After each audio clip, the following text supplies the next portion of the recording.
Seigneur,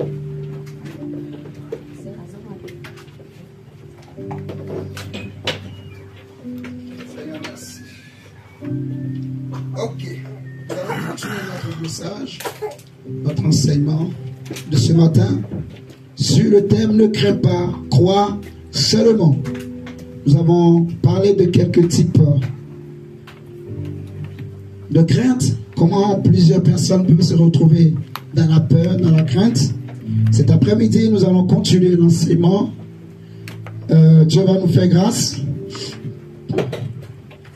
Oui, je vais regarder à côté quand même. Merci beaucoup. Et nous allons prendre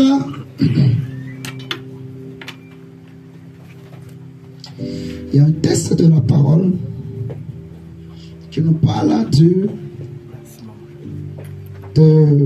semeur, de la semence. Prenons Matthieu 25. Matthieu 25.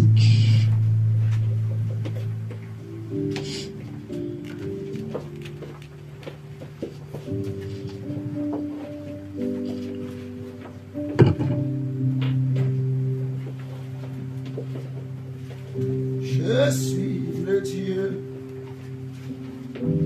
qui te guérit.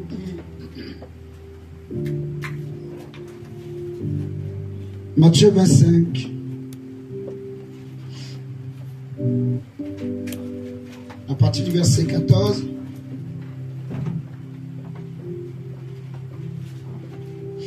C'est un texte que vous connaissez. Si nous lisons le verset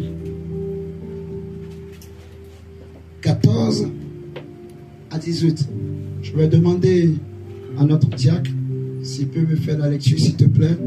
Matthieu 25, verset 14 à 18. C'est surtout le verset 18 qui va nous intéresser. Nous allons voir un aspect de la peur. Une autre façon où la peur travaille pour empêcher les enfants de Dieu d'avancer, d'évoluer. Alléluia. Tu peux nous faire la lecture, s'il te plaît. Tu prends le micro pour que tout le monde puisse t'entendre. Merci bien. Matthieu 25. Le verset 14 à 18. Matthieu 25. 14 à 18. Ça marche les enregistrements ou pas, mon Dieu? Oui. Ok. Matthieu 25, verset 14 à 18. Lisons la parole de Dieu dans... Amen. Lisons la parole de Dieu dans Matthieu 25, 14 à 18. Ok. Il en sera comme d'un homme qui partant pour un voyage, appela ses serviteurs et leur remit ses biens. Il donna 5 talents à l'un d'eux, à l'autre et un au troisième, à chacun selon sa capacité. Et il partit. Aussitôt, celui qui avait reçu les 5 talents s'en alla, le fit valoir, et il gagna 5 autres talents. Ok. De même, celui qui avait reçu les 2 talents en gagna 2 autres. Celui qui n'en avait reçu qu'un alla faire un creux dans la terre et cacha l'argent de son maître. Amen. Amen. Alléluia. Amen. Celui qui avait reçu un seul talent. J'avais déjà enseigné qu'on parle de talent. Il ne faut pas imaginer que c'est juste une seule pièce. Un talent, là, ça peut représenter 1000 lingots d'or.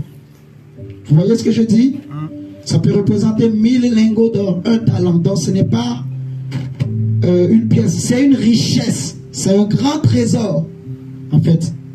Ne regardez pas quand on dit un. Ne regardez pas l'unité. Vous voyez? Regardez plutôt le côté trésor. C'est un homme riche qui part en voyage et il confie des trésors. Il confie des richesses à chacun.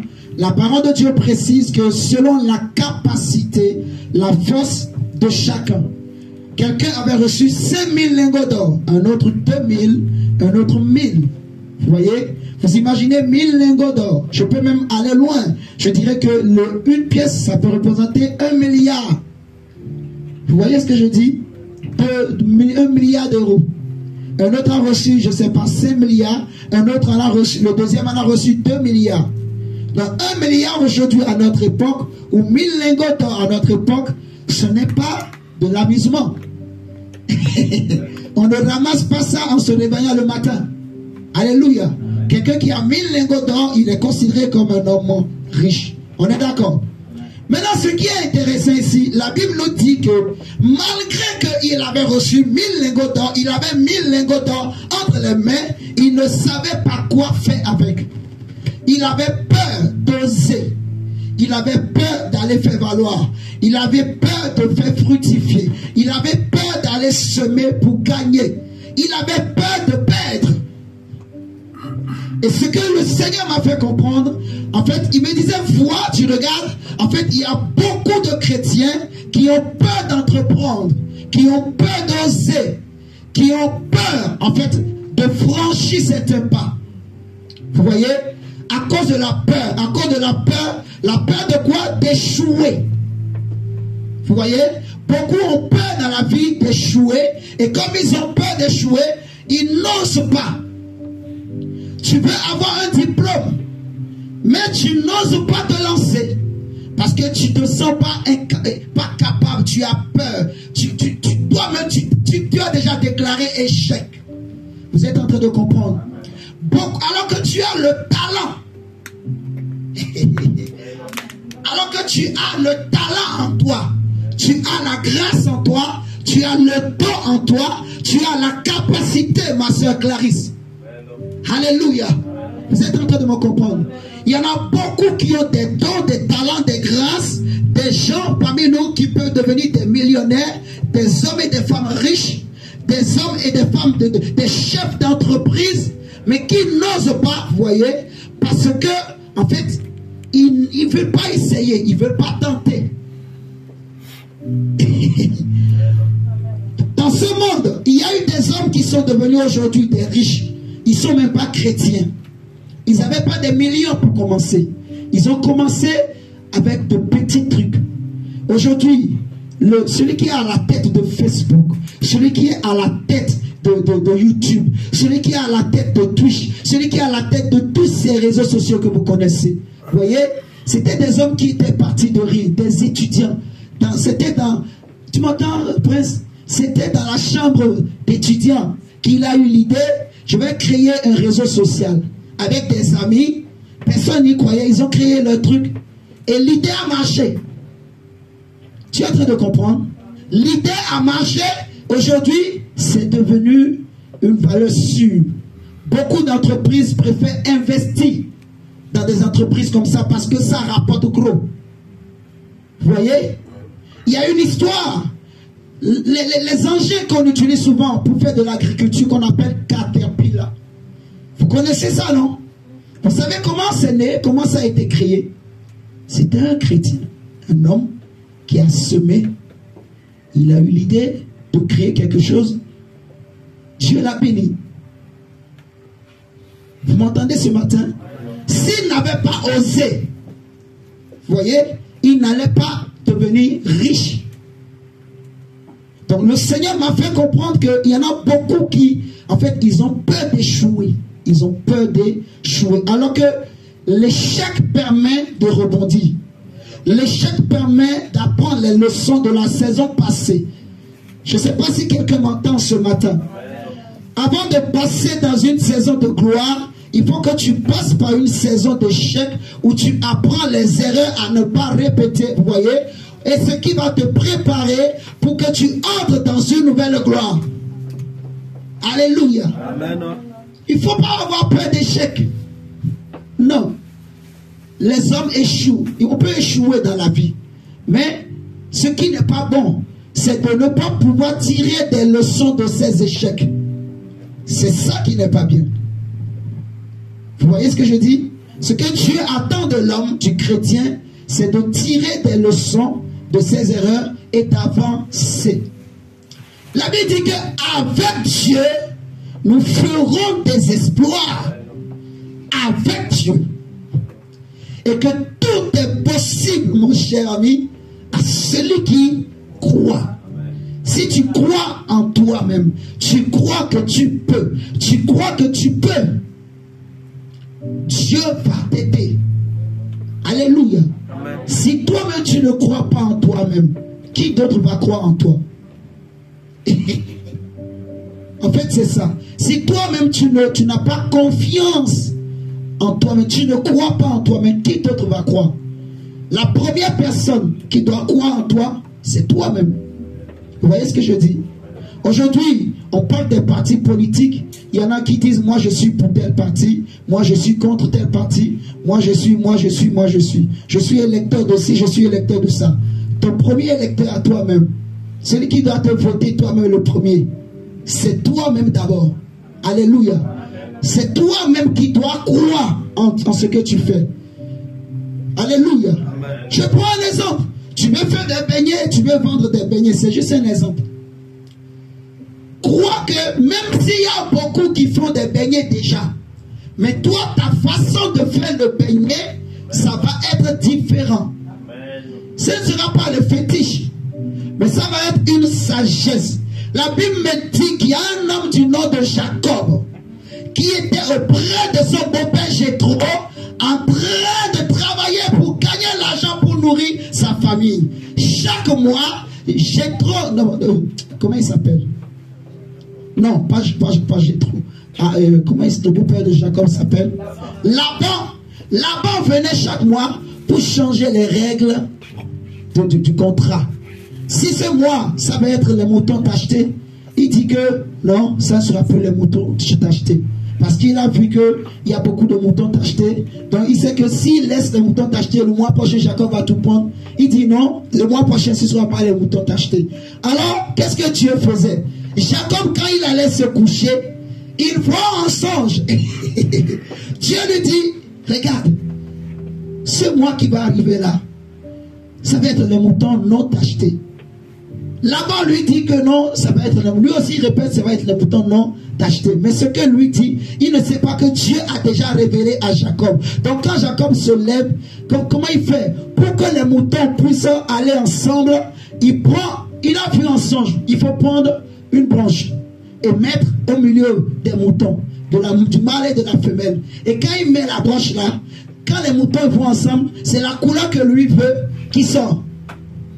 À cause de la branche, à cause du bâton que Jacob a vu en songe et qu'il mettait. Le bâton là avait la possibilité de changer le plan de Laban. Alléluia. Et je veux dire à quelqu'un ce matin, au nom du Seigneur Jésus-Christ de Nazareth, tu as un bâton dans ta main qui s'appelle Jésus-Christ de Nazareth. Alléluia. Amen, amen. Et avec lui, tu peux changer les choses. Ton beignet sera différent. Je dis que ton beignet sera différent. Si tu veux entreprendre, tu peux. Alléluia. Tu peux. Si tu veux faire des études, mon ami, tu peux. Dieu te donnera l'intelligence, même si tu as 80 ans. Et tu veux le faire, Dieu te donnera l'intelligence. Dieu te donnera la sagesse pour y arriver. Alléluia. Amen. Oui. S'il y a des gens qui ne croient pas en Dieu, mais qui y arrivent, à plus forte raison, nous qui avons Christ en nous, qui avons le roi des rois, nous qui avons l'esprit supérieur, nous qui avons l'esprit de sagesse. La Bible dit qu'en Jésus habite toute la sagesse infiniment variée de Dieu. Tous les trésors de la science et de la connaissance sont régorgés en Christ. Maintenant, Christ est en toi. Et le Père aussi est en toi. Et le Saint-Esprit est aussi en toi. Donc tu as la divinité, la totalité de la divinité qui habite en toi.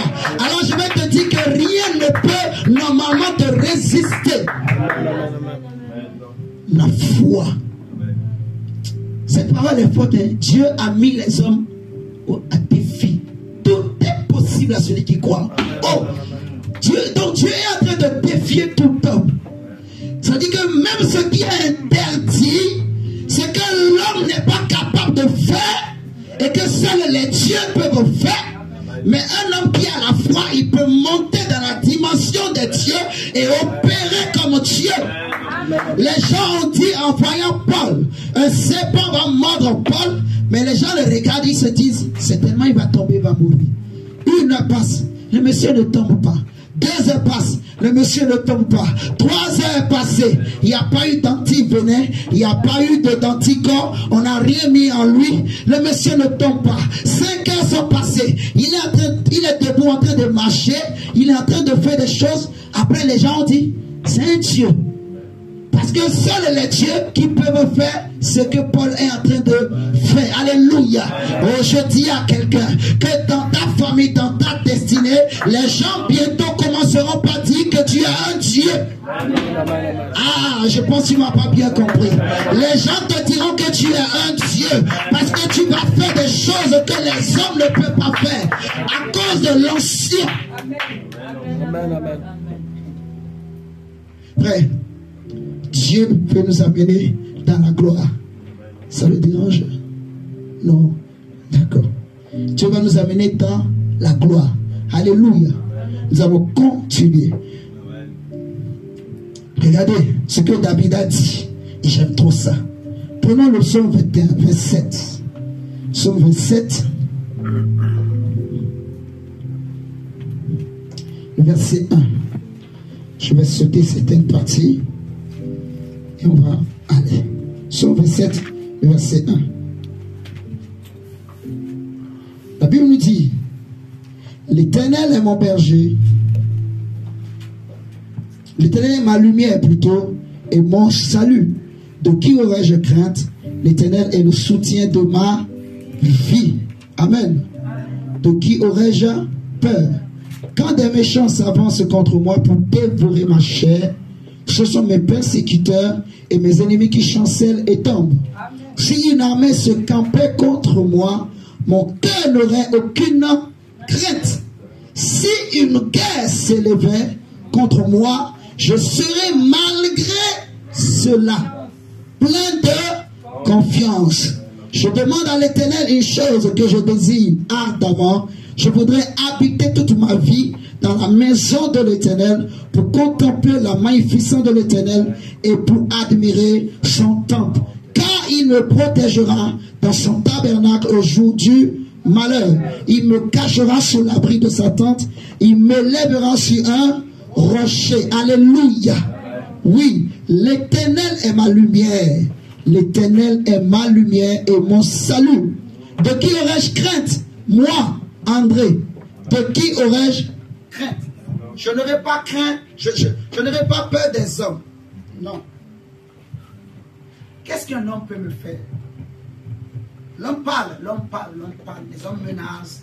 Ah, tu vas voir. Ah, tu vas voir. Ah, tu vas voir. Ah, tu vas voir. Si à moi tu parles comme ça. Ah, tu vas voir. Il y en a, mais ils vont faire comme ça. Hein? Tu joues avec moi. Tu plais avec moi. Ok. Fais comme ça. Tu as peur de le faire aussi, quoi. Fais comme ça. Fais comme ça. Ah, frère, tu as peur? Fais comme ça. Dylan, fais comme ça. Voilà. Il y en a qui font comme ça. Tu sais, tu joues avec moi. Tu vas voir, tu vas voir, tu vas voir. Tu vas voir ce que je vais te faire. Tu vas voir ce que je vais te faire. Laisse-moi te dire. C'est un homme. C'est un homme. Il va aussi aux toilettes. C'est un. La nuit, il se couche, il dort. Il ronfle même. Quand il voit la nourriture là, il commence à courir. C'est aussi un homme. Alléluia. N'aie pas peur de lui, quelle que soit sa taille. Le petit David, là où tout Israël avait peur devant Goliath, Israël a oublié, même Saül, que Goliath aussi était un homme. Dieu a créé les hommes de différentes tailles, mais il reste des hommes. Amen. Ce n'est pas l'apparence qui est important, mais c'est ce qui est à l'intérieur qui est important. L'apparence, c'est l'homme. L'apparence, c'est l'homme. Ça reste l'homme. Grand ou petit détail, ça reste l'homme. Poussière, il va mourir un jour, il va retourner à la poussière. Dis poussière. Comme tu ne veux pas faire comme ça, dis quand même poussière. Poussière. Qu'il soit grand ou petit, il va aller dans la poussière. Qu'il soit noir ou rouge ou jaune, il va aller dans la poussière. Ce qui est important, ce n'est pas l'apparence, mais c'est ce qui est à l'intérieur. Il y en a qui sont petits de taille en apparence, mais qui sont grands de taille à l'intérieur. Mais il y en a qui sont grands, géants de taille extérieurement en apparence, mais à l'intérieur, ce sont des bébés, des petits, des enfants. Donc, leur apparence fait peur. Tu vois? Leur apparence fait trembler. Mais amène-le sur le terrain de l'autre côté. Tu vois comment il va commencer par... Ses pieds vont commencer par se cogner les uns contre les autres là. Tu vas voir comment il va trembler. La Bible dit que celui qui est en nous est plus fort, est plus grand, est plus costaud que celui qui est dans le monde. Alléluia. Celui qui est en nous s'appelle le lion de la tribu de Juda. Alléluia. Celui qui est en nous est le créateur du ciel et de la terre. Celui qui est en nous, il est celui qui fait du ciel son trône et de la terre son marchepied. Oh my God. Celui qui est en nous tient le monde entre ses mains. Il tient le souffle de vie de celui qui te fait comme ça entre ses mains. Oh, je répète que celui qui est en toi, il tient le souffle de celui qui te menace entre ses mains. Il est celui qui dit un mot et la chose s'accomplit. Il l'ordonne et toute créature obéit. Celui qui est en toi, il a dit, ne touchez pas à mes... Est-ce qu'on a l'huile, s'il te plaît, mon diable? On n'a pas l'huile. Il y en a? Je fais l'onction d'huile sur certaines personnes. Il dit, ne touchez pas à mes... Ouais. Ne touchez pas à mes... Ouais. Oh my God. Ne touchez pas à mes... Ouais. David a été ouin. David a été ouin. Il a reçu l'huile sur sa tête. Il a reçu la chose. Il a reçu l'huile sur sa tête. C'est pour ça qu'il peut dire que l'Éternel est ma lumière et mon salut.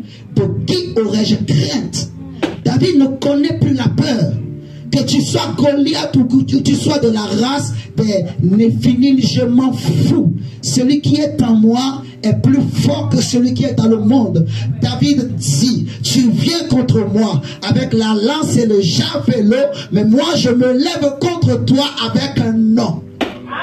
Moi je parle contre toi avec un nom. Ce n'est pas moi qui est fort, mais c'est celui qui est en moi qui est fort. Moi, sans celui qui est en moi, je suis faible, je suis vide, je suis peureux, je suis inutile, sans celui qui est en moi. Mais depuis que je l'ai rencontré, depuis que j'ai cru en son nom, mon frère Oscar, depuis que je l'ai reçu dans mon cœur comme mon Seigneur et Sauveur, il a changé ma nature, il a changé ma destinée. Je suis devenu un homme important. Je suis devenu un homme costaud. Alléluia. Je fais peur aux sorciers. Je fais peur aux démons. Je fais peur au diable. Amen, amen, amen.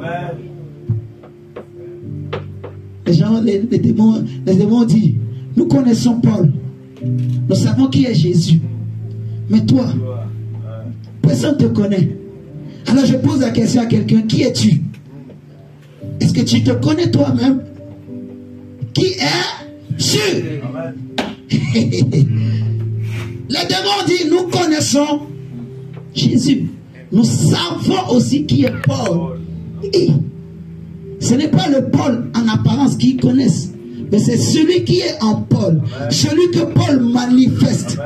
Paul dit aux Corinthiens, quand je suis venu chez vous, j'étais faible, j'étais tremblant, extérieurement.